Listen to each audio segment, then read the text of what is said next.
forgot to flip it, Bertram. There we go. You digging?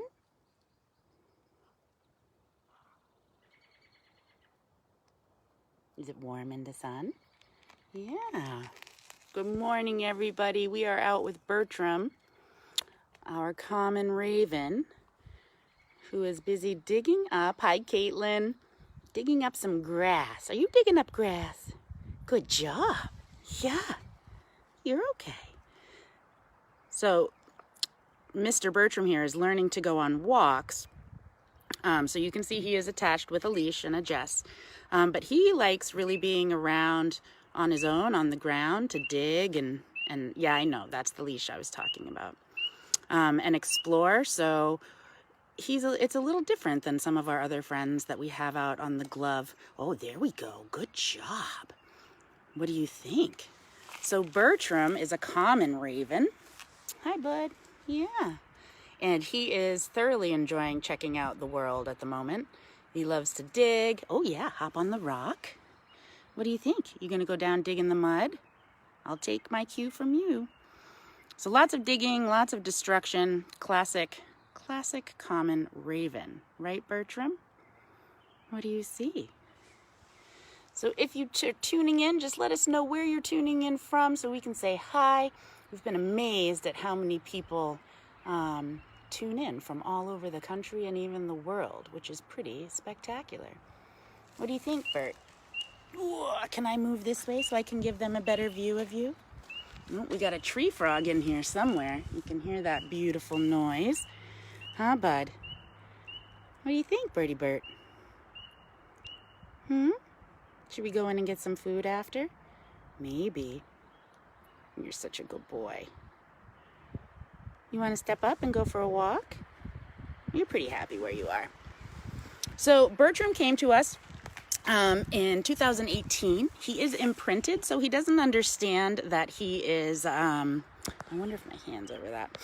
He doesn't understand that he is raven, basically. He thinks that he's kind of human-esque. And he is. Ooh, showing off those feathers. Do a rouse. Nice, beautiful boy. Hi, Diane. Hey, Kayla down in Massachusetts. Hi, Kim, and hi, Caitlin. Welcome, you guys. He is a handsome devil. So Bertram is actually only going to be 2 this year. I have to be careful with my phone because someone likes to nibble it. And my fingers? Yeah, you crazy boy. So he's young, and they can live to be 15 to 20 years old. We're hoping to have him for 20 to 25, right, my man? So good looking. He is the first raven ambassador that we have had, and he is absolutely spectacular and very, very different than Dante, our American crow. They're kind of fascinating how different they are. Oh, get that. Lots of times people will say, you know, it is for a crow, it's a bird with a beak, and for a raven, it's a beak with a bird, because they have that massive beak going on there. I'm going to keep moving so people can see what you're up to, okay? Oh, we're going to go down there? Okay. I'm following your lead. You go do what you want to do. You want to investigate the mud? Oh, that's exciting. I'm going to go see that. Okay. So Bertram is really fascinating. Good morning, Scott from Kittery. Welcome. We're happy that you're joining us. Hi, Carolyn. We sort of take our lead from Mr. Bertram here. He knows what he wants to go check out. He knows what he wants to investigate. Believe it or not, even though they're much larger than crows, they're actually about 3 times the size of crows. They're a lot more timid. And so it takes him a little while to investigate things, whereas Dante probably would have already been in the mud puddle and doing whatever else. Oh, what's that, Bertram? Is that a cattail? Get it. Good job. Nice work. So these guys are incredibly powerful. Stephanie, he's actually fully flighted, but if you can see this leash, it is attached to 2 brand new Jesses. Oh, Kristen Brewster, just in time. Time to make another set of Jesses for him. So, and that prevents him from flying away. He is imprinted, so he doesn't understand that he's a raven, so other wild ravens won't accept him. So usually what happens, you know, he likes being on the glove, but he really prefers if we just hang out next to him and let him explore. Jacqueline Marie says, hi, handsome boy. Are you so handsome? Yes, sir. Yes, sir. So Bertram, again, is about 2. Lots of times folks will ask us the difference between crows and ravens, and there's actually quite a few. What you doing? Yeah, you can get that. Here, let me get out of your way so you can explore. Hold on one sec. Just want to move slow for you. There you go. Okay, go get him. And so there's quite a few differences, actually. The first one is obviously size. Ravens are about the size of, let's see, about a red-tailed hawk, actually. They're about 3 times the size of American crows. American crows are actually more along the sides. Yeah, get it. Get it. You gonna get that? Good job, little talking. I'll get it. You wanna play? Okay, what is that? Oh, yeah, put those feathers up. Good boy. He's like, well, I want some attention, please. Oh, the black flies are coming out. Yeah, you got to get those off. Good boy. So the crows are about the size of a pigeon, a little bit larger. And these guys are actually about the size of a red-tailed hawk, like I said. Oh, Brewster misses you, handsome. I miss you too, Kristen. So that's the first size, or the first difference. But we know, just with every story, you know, fisherman's story or whatever, you know, it was this big or however big it is, that's not always accurate. So, you know, we might think it's a lot bigger. And it also depends upon what they're next to, right, for size reference. So the next thing that you can test to see if it's a raven or a crow is to look at their tail. And a raven's tail is actually wedge-shaped, whereas, sorry, Bert, I just have to back up because my knees won't let me do that anymore. There you go. Whereas a crow's tail is flat. So if they're in flight and you see a sort of wedge shape in the tail, that's a good indicator that that is a raven. Also, you want to look at their feathers in their wings, their primary feathers. In a raven, it looks a lot more like fingers, and in a crow, it's just your classic wing shape, I guess you could say. Hi, Sue from Elliott. Thank you for joining us this morning. Good morning. We're here with Bertram. Should have brought out a chair, Bertram. I didn't know you were going to enjoy yourself so much. Well, maybe I'll just plunk down, right? So there's 2 other things that you can test to see if it's a raven or a crow. If they are in a large flock or a large group, more than likely that's going to be a crow. They hang out in large groups. And if they are singular or in pairs, usually that means that they are a raven.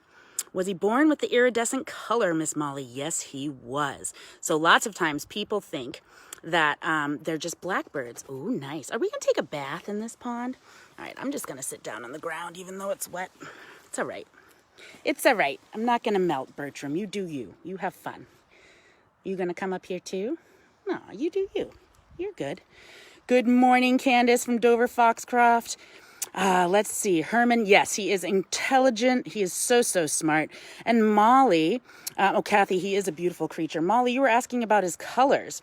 Absolutely. So I don't know if you guys can see how iridescent they are, but they're actually just beautiful. And there's almost like a rainbow effect, that iridescence in their feathers. And they're absolutely fantastic. They're stunning. They really are complex. Bertram has these beautiful nares bristles. I know I'm showing your nares bristles. You're a good boy. Do you see Chris or Karen? Yeah. And they're just absolutely intelligent. They're incredible. They're wonderful. And as you can see here, they're very, very curious. They can be taught to talk. We do have to be careful around Bertram as well as Dante, because they'll pick up anything that they want to pick up. We don't teach them to talk per se, but they certainly mimic noises and sounds that they hear. Bertram will actually make a noise that sounds like, come here, because one of our educators says that to him when she goes in to see him. And then Dante says things like good boy and woo and things like that. So they definitely can mimic. They have a wide variety of voice, and it's really, really amazing. Chuck, welcome from Rhode Island. Nice to see you. Jenna James, wondering about imprinting. If I were to walk away, would he follow me? So he is attached to a leash. I do want to make sure that everyone knows that. It's for his safety as well. Good morning from Bangor. Hi, Roxy. Oh, Chuck, we're glad that you like all those birds and animals. We do too. We're pretty partial to them. Well, you're having so much fun, Bert. Good job. You got a little black fly going on by the eye, but we'll see how that goes. So for imprinting, A really simplistic version of it is that, like the old cartoons, like Tom and Jerry, the little tree frog is trying to out-talk me over there, and the duckling hatches in the barnyard, or the chicken, or the chick, and the first thing they see instead of their mom is the dog, and so they think that they're a dog, right? So they run around and they chase all the cats, barking and making all these noises, which is silly because they're actually a chicken or a duckling. So for these guys, as well as our raptors, they have an imprinting phase of a couple weeks. And what they really need to do, Birdie Bert, can I get that on the side of your face? I know. Yeah, I know. Oh, it's such the sweetest call. I know, but there's, it's so close. Just let me get the black flies. Okay. Can I get these ones? Yeah. Okay. I guess it's bothering me, not you. Okay. So you'll see that baby noise that he makes. So that's another sign that he's imprinted. And what it means basically is that they don't know. It's sort of like being remember when you were a teenager and you didn't fit in anywhere and you didn't understand anybody and nothing was right in the world and it was just a confusing time. So same thing for these guys. They're just sort of permanently teenagers where they don't, I know, but the black flies are right on your eye, honey. No? Okay. Okay. All right. You know what you're doing.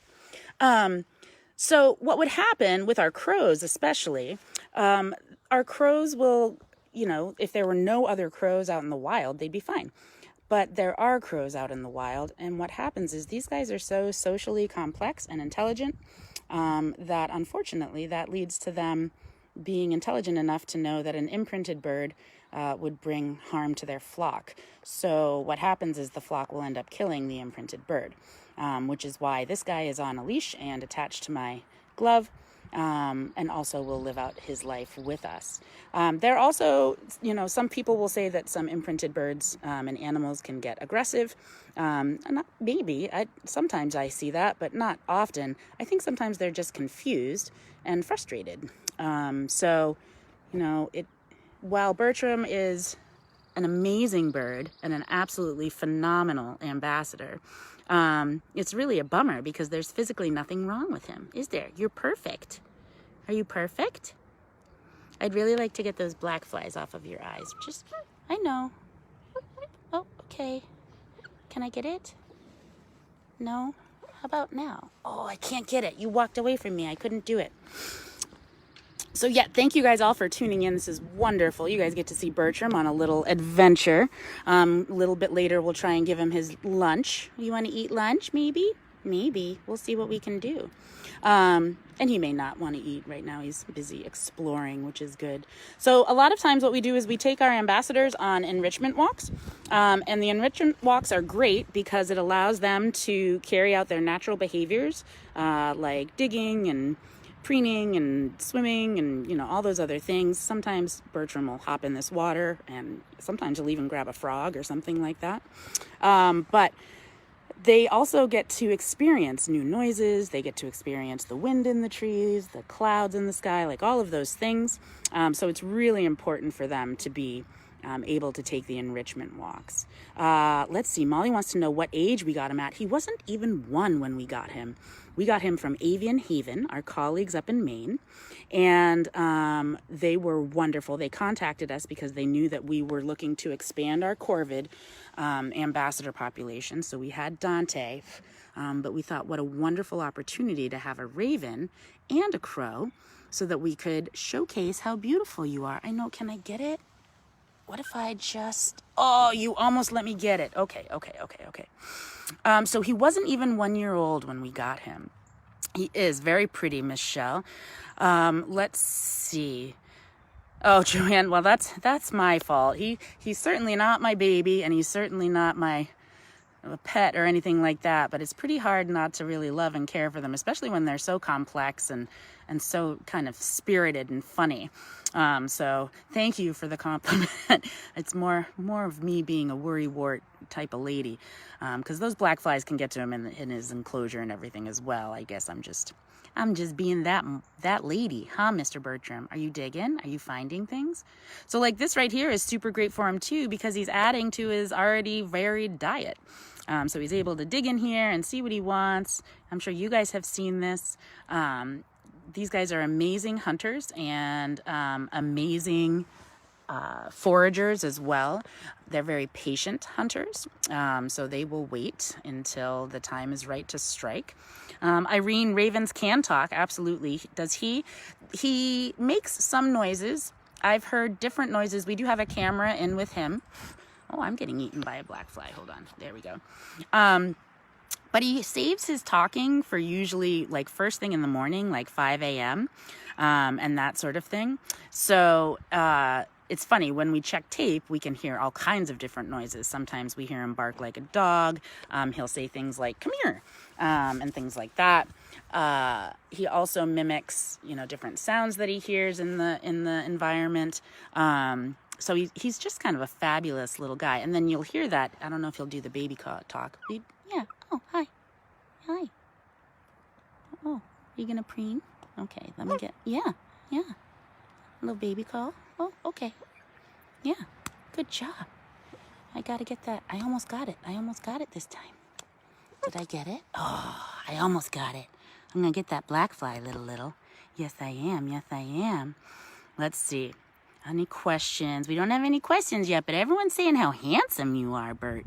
You so good looking? Yeah. Oh, a little wind in the feathers. There you go. Another thing, you can see these beautiful throat feathers that they have.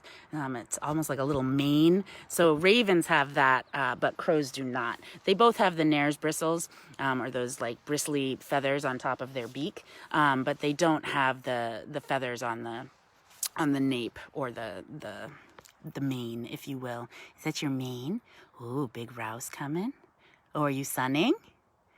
There you go. I don't know if you guys will be able to see them. When the sun hits, they do this funny thing where they lift all their feathers. Yeah, get those black flies. You can eat them. That's a good protein, Bertram. Get it. So he'll rough up his feathers. Yeah. Oh, yeah, get those flies. Good job. And that helps actually get any sort of parasite that may be on him off, because they don't generally the insects don't generally like the sunlight.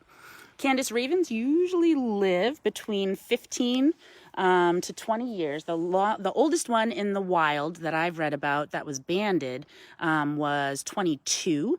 And generally, oh, Jennifer, thank you so much for donating. We really appreciate that. And in captivity, they tend to live a little bit longer, just like they don't have any predators in captivity. They don't have to work for their food. We take care of them pretty well.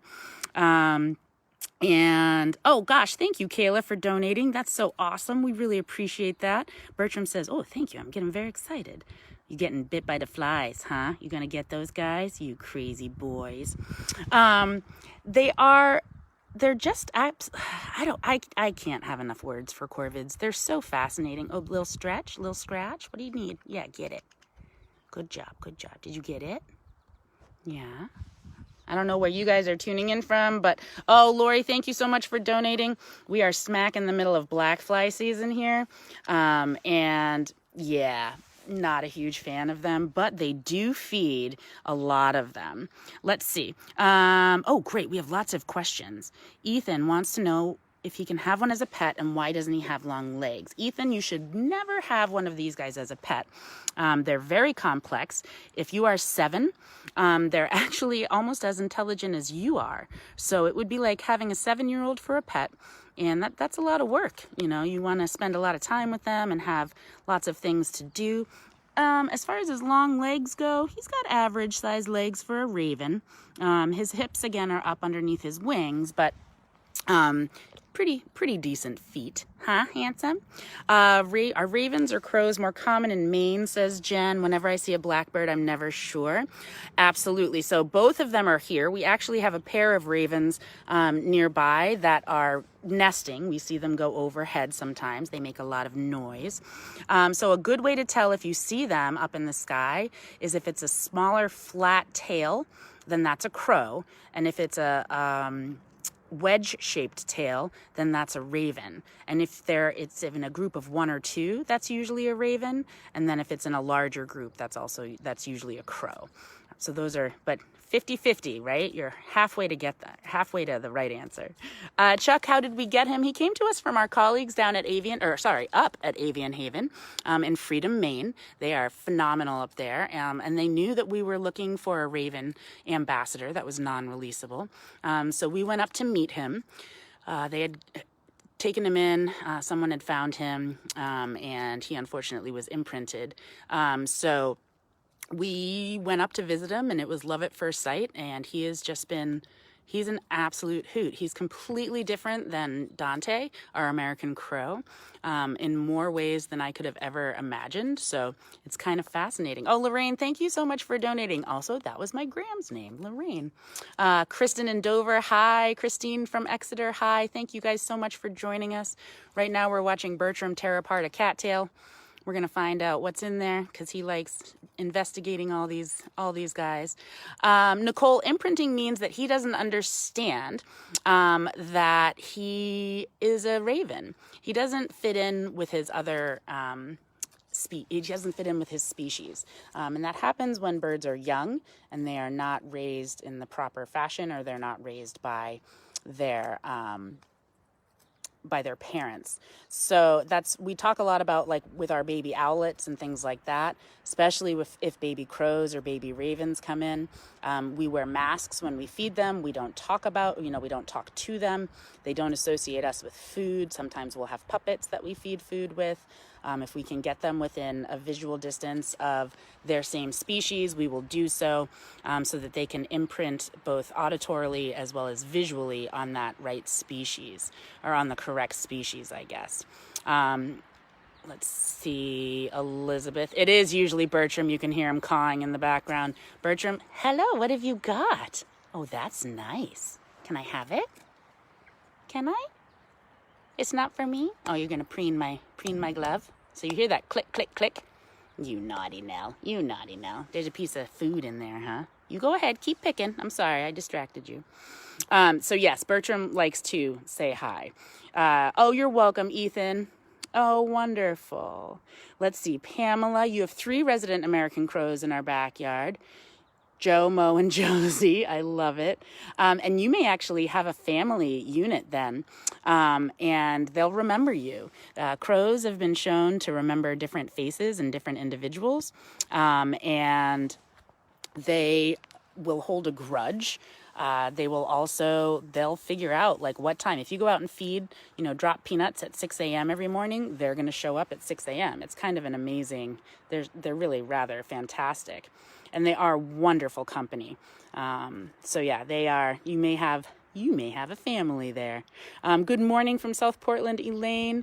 Chuck Marsters. Yes, Avian Haven, they are phenomenal. They're one of the, you have to have a federal permit to treat birds. And so we have that. Avian Haven has that. And so we work closely with them to, work together and share our answers and our questions and things like that. We try to see if we're seeing the same trends. We try and help if there is, overload or anything like that. Or if there are foster parents. They actually sent us a baby vulture because we had Violet, the turkey vulture. Oh, get that cattail. Good job. So she was able to foster it. So it's really lovely to have colleagues that are so knowledgeable and so good at what they do. And also sharing the load of work and sharing the knowledge and everything. It's absolutely wonderful. Oh, if a group of crows is called a murder, what is a group of ravens called? That's a great question. Not sure. I actually have no idea. I would call it a gang. No, just kidding. I don't know what a flock of ravens would be called. Very rarely are they in a large flock. So, oh man, you just threw that up at me. Gross. Hi, Ryder in South Paris. Thank you so much for joining us. And yeah, if you guys want to Google what a group of ravens is called, I would be intrigued to know. I think that's kind of fun. I know that a group of owls is called a parliament.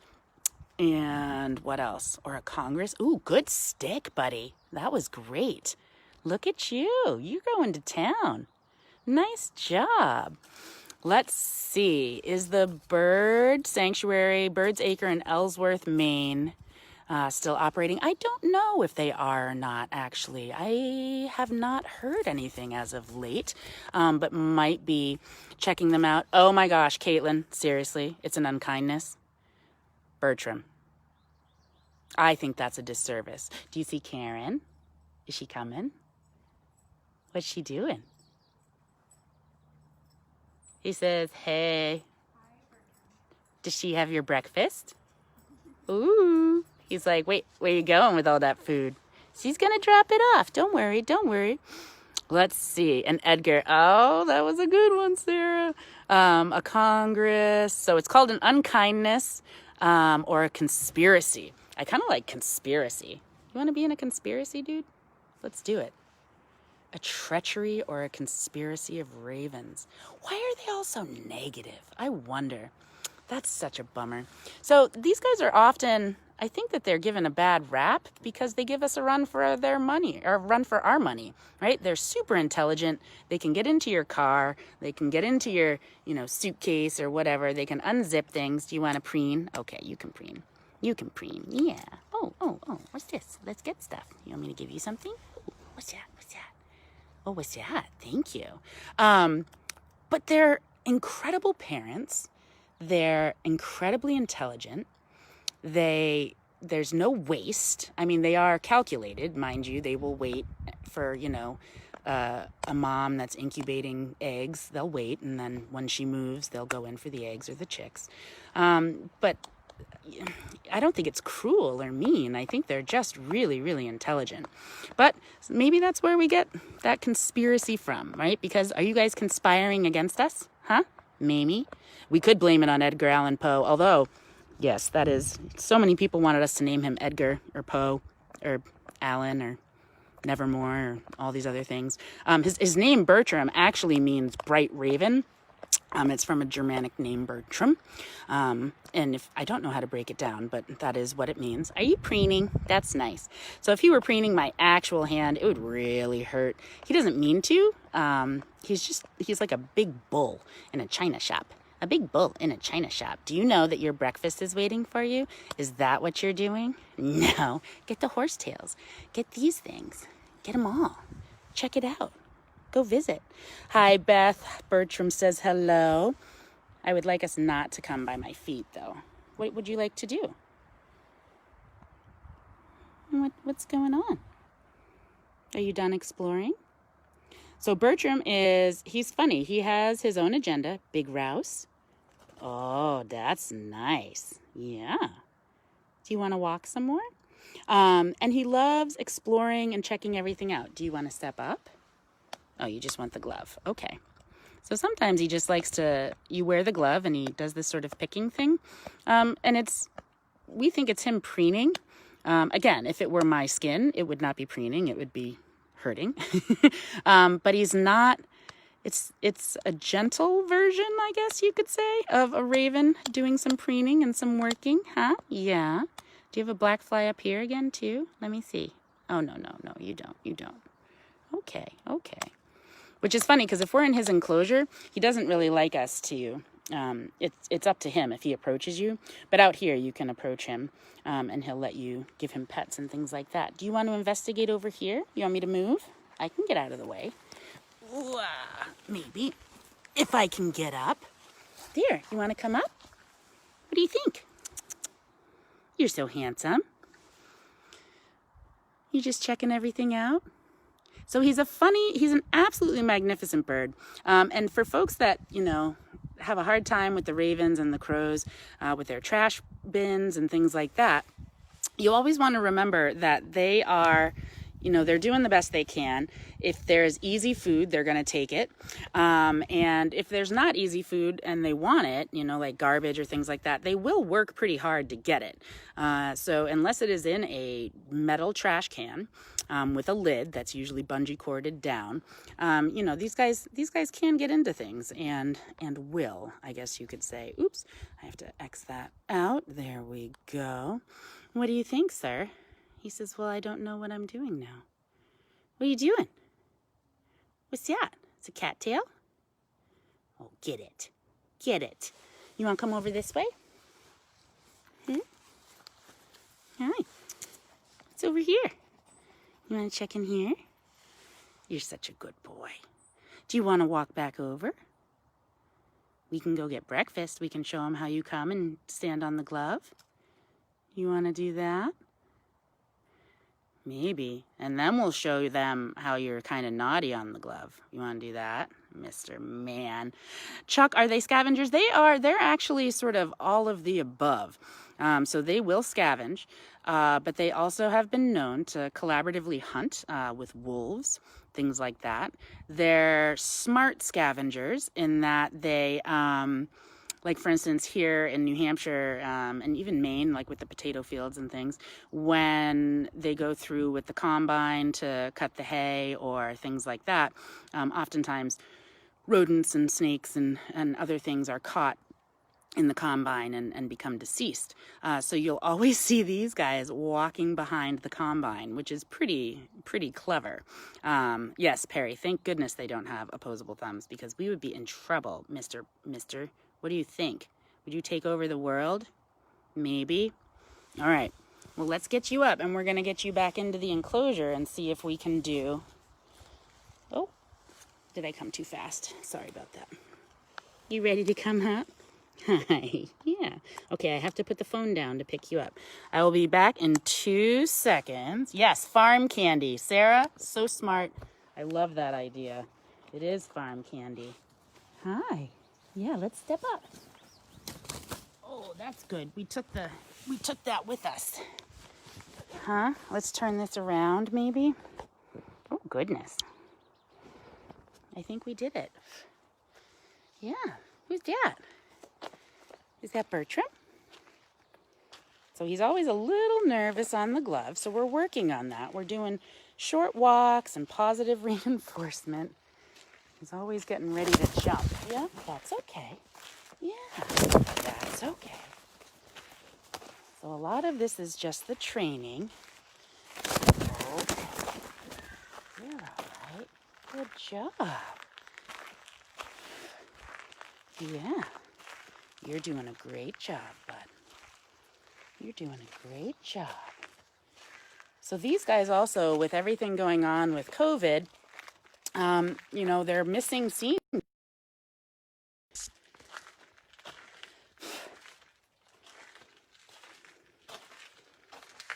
Oop, still live. There we go. Where are you going? You can't. Oh, you want to go right there? You can go right here. Okay. Hold on. I'm going to switch him again. He found another place that he wants to go investigate. I know, but you're all tangled up on me. There we go. He says, I do what I want, and I want to investigate here. Okay. Now what do you see? What do you think? Psh, psh, psh, psh. Your breakfast just walked by. Yeah. Do you want to go get it? You can't go too far. I have to walk through the muck. All right, well, I guess I'm walking through the muck. Here we go. Where are we going? You gonna go look at blueberry plants? There we go. Hi, Shell. Yeah, it's funny. It's tricky with Bertram because I could do it with like a selfie thing with the video, but I think more than likely you guys tune in to see these guys and not us. So we can certainly get in there. What are you doing? Are you just being obstinate right now? Oh, she's got the water. Yeah. You want to go play in the water? What do you think? He says, I don't want to go through the doors because doorways make me nervous. So I'm frustrated right now. I'm going to take it out on this twig. Oh, Bertram. Oh, Bertram. All right, should we go in and then we can show them how you come to get your food because you're so clever? Maybe we'll do a bath. That's Perry. Yeah? Okay. Hold on one sec again, guys. I'm just going to get him back up on the glove. And then go. We'll flip around. Are you not amused? Hey, hey, hey. We're not diving. We're not diving. We're going to go inside, okay? Okay. All right, let me flip this around and get him in, and then we'll see what he does for his food. Hold on 1 second. Let's flip. I know.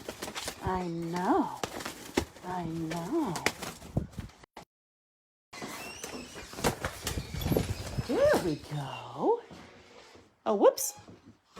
There, I flipped it. I know, one more doorway. One more doorway.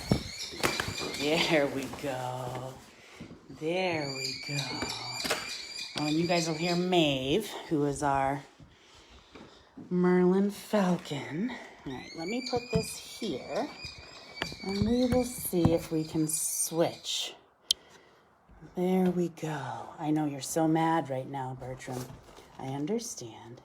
I have to latch this before I let you go. I know.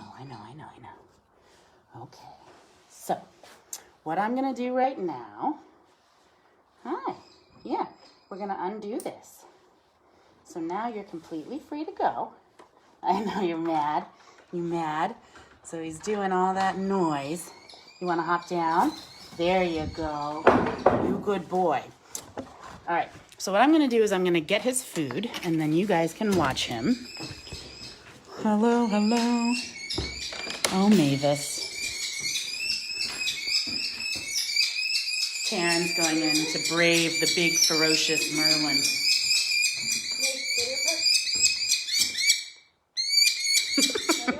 She's so naughty.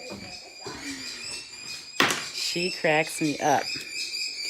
Okay, so the food that we are going to feed is here. Oh, she's being sass. There we go. Hi, Bertram. I know. Hold on. Thank you guys for your patience in figuring all of these little things out. Okay, you want to show them your tricks? Because you're so smart? Yeah? Okay. So, one of the things we work with them is that they have to be invited and they have to listen. So it's not a free-for-all. So go to your perch. I know you're mad about the Jesses. I understand. And then wait. So what we're working on right now is him waiting. So I'm going to do things like this. And he's not allowed to step up. No. Nope, gotta wait. Ah, so frustrating. I get it. I understand. I would be frustrated too. Go to your perch.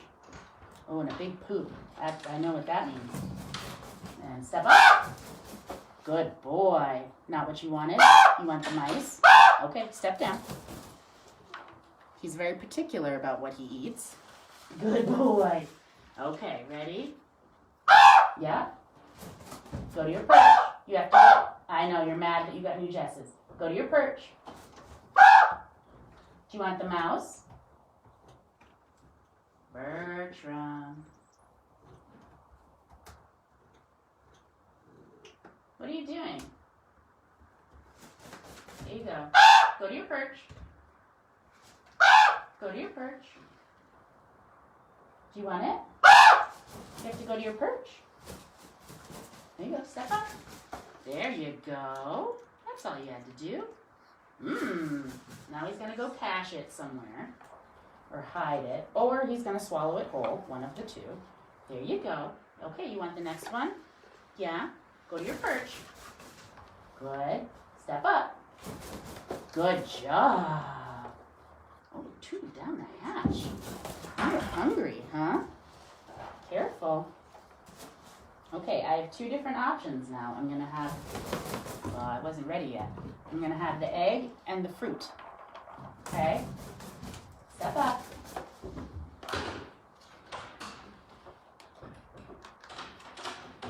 You want the whole egg? Okay. You're funny. What are you going to do with that big egg? So these guys will also steal eggs. And obviously hide them, cache them, that sort of thing. I'm actually going to put this down here so I can answer some more questions from you guys. And then we might mess around with him a little bit because he's hiding the egg, and the egg is super fun and easy to find. Let's see. Yes, massive beak. Carrie, they do love to play in the water. Absolutely. Oops, I almost just dropped the phone. Sorry about that. Maeve misses you too, Miss Caitlin. She is a talker. Miss Merlin never gets enough attention. Hi. Who's that guy? Yeah, you gonna eat your fruit? So you can see right now he's not really eating it. He's shoving it in his pouch, so he's gonna go hide that somewhere too. Where are you gonna hide it? Oh, you're so clever. Let's see. For breakfast, we had apple, a hard-boiled egg, and 2 mice. That was for his breakfast. Let's see. As well behaved as a 7-year-old too. This is true. Yes. Beautiful wing sound. Taylor, oh, good morning. Thank you so much. Will they win the Super Bowl this year? I don't know. We're in New England. It's a tough football year. Maybe it'll work here. There we go. Okay. So I'm going to flip this back. There we go. So Bertram has had his breakfast. He says, I don't want you to grab me. No, thank you. And so you'll see, I think he hid his egg over here. Let's see if we can find it. Okay. We've found where the egg is. Oh, yeah, he hid it right next to Woody. So that's good. Oh, what am I doing? Oh, what have I found? What? But that's mine. Where are you going? So when he gets annoyed with us, way up high, which might be what he's doing right now. Are you frustrated? Okay. Oh my goodness. Oh, Mr. Bertram. What do you think, sir? Where are you gonna hide it? You want me to go back over this way? We'll see. I won't get it again. You're obviously none too pleased. I am gonna watch you though. Where are you gonna hide it? Oh, that's a good spot.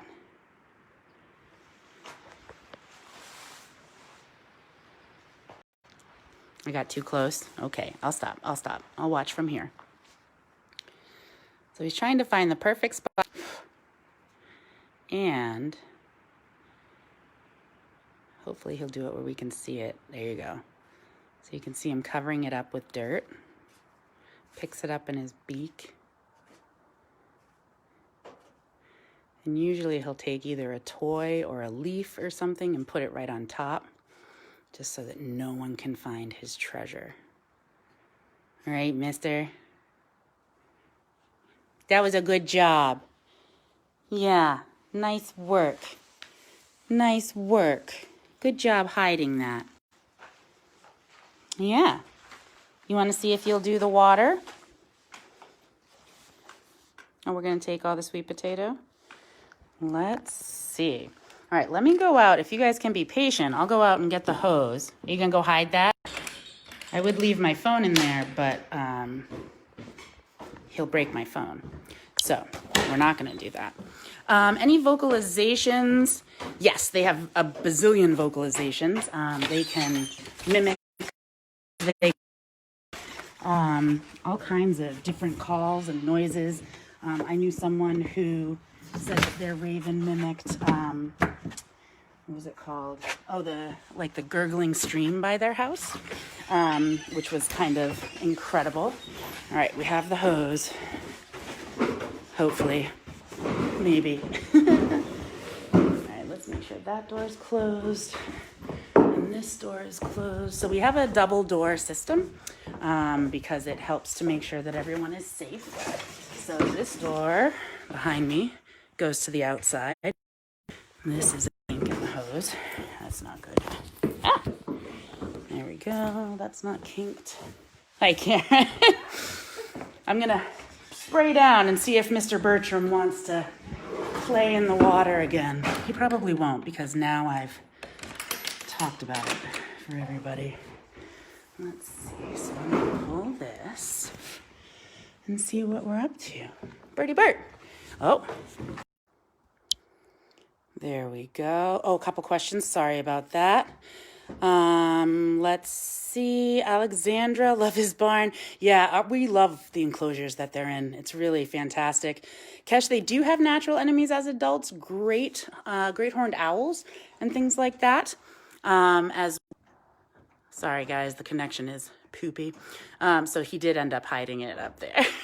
As well as, humans are a huge enemy of theirs. They will predate. They'll shoot them. They'll do all kinds of things, and that sort of thing. Right, Mr. Burt? Yes, sir. And let's see, Jessica, do they bury things in the ground in the wild as well?